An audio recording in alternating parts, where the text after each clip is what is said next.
It can be such a lonely journey for stalking victims that are seeking for help and support and find themselves very alone in their survival journey from day to day stalking situations that they're trying to, you know, survive and carry on with life while having all these obstacles placed in their path by the people that should be helping them, which are actually attacking them.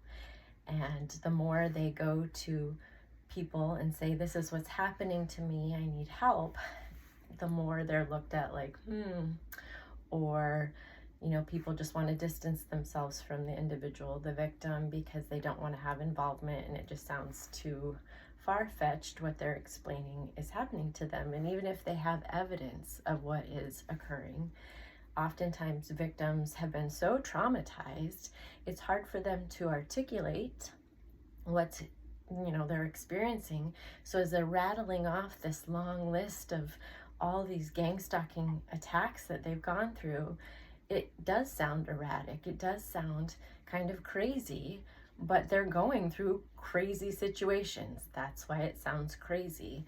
And oftentimes, these gang stalking tactics are for the purpose of portraying the victim as being unstable. Because at the basis of a lot of these gang stalking tactics or crimes, the underlying motive is generally control over the victim for the purpose of stealing from them. So committing financial crimes, and generally an inheritance is at the root of these issues, or an abusive family, or an abusive former partner, or corruption. And what happens is, a victim will go to law enforcement, and in my case, I was really not supported by law enforcement at all, because my stalker, who had been paid, who had partnered in the conspiracy to come into my life, was involved with law enforcement himself. So he was sleeping with a law enforcement officer who was misusing her power to, falsely investigate me, make false reports, things like that. And then simultaneously, I have friends and family doing the same, oh, we're so concerned. And it would seem an officer, if you're getting reports from a family member saying they're concerned about a family member and want you to investigate them, why would a loved one want that for their family member? That should be your first question. There should be skepticism there, instead of the way I've seen law enforcement respond, where they go, oh, it's coming from the family, a concerned family member, so it must be valid.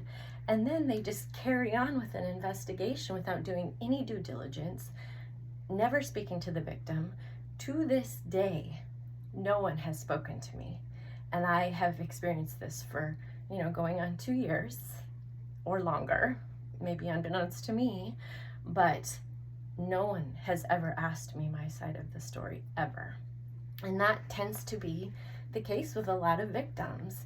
They're being stolen from, their portion of their inheritance or their trust is being taken, property that they've inherited has been taken, and then the people that are involved in that theft are trying to paint the victim as either being a criminal or being incompetent, because then they can justify why they did what they did. Well, we were concerned, they couldn't be trusted with their own money or their own resources, so we stepped in to help them because we're concerned and loving family.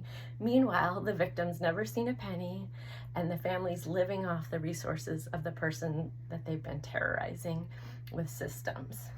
And this can feel so lonely, because a victim, is trying to get help and there aren't a lot of resources. If the police aren't helping you, and the more you speak up about what's going on, you're becoming more and more isolated, because people are going like, oh yeah, she is crazy, or he is crazy, that, listen to the story they're telling, which is exactly the goal of the gang stalkers. So everyone's feeding into this system, this manipulation, this conspiracy scheme that has been concocted to smear the name and the reputation of the victim, so that they can get away with anything they want. And oftentimes, I'm so concerned about my family member. I know they've never had a history of any of these things, but now we suspect, they're a drug addict and a prostitute, and they're abusive, and they're trafficking, and they're involved in, drug smuggling, and they're committing financial crimes, and this long list of craziness. And they manipulate and provide false documents and get people to make false statements and get everybody to call up the police station, write statements, I'll give you this amount of money if you'll say this, and create this whole mess of chaos so that, good investigators are still confused and don't know what's going on. And the ones that aren't, competent and do their due diligence definitely don't know what's going on. And meanwhile, a victim is literally day to day trying to survive this, just living life the best they can, and sadly, those stealing from them, their own family, their own loved ones, are willing to sacrifice them to destroy their relationship, try to get them falsely imprisoned, throw away their life, ruin their career, ruin their reputation, all because they want to profit off the victim. It's a very sad conspiracy. And there are many, many victims to this crime.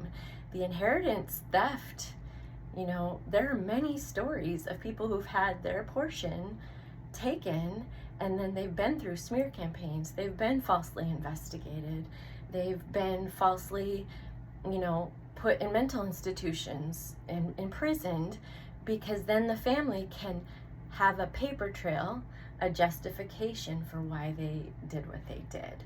And it's the grossest of corruption to destroy someone's life because you want to fill your pockets. And to do that to your own family, I loved my family. I thought they loved me, and now I look back at my whole life and go, wow, was it just an act that they were able to just throw me away like that? It's so heartbreaking, and it's such a lonely journey for victims of these crimes. And I just want to offer some encouragement to those who are going through this, because I'm not alone. This is a common story for a lot of us.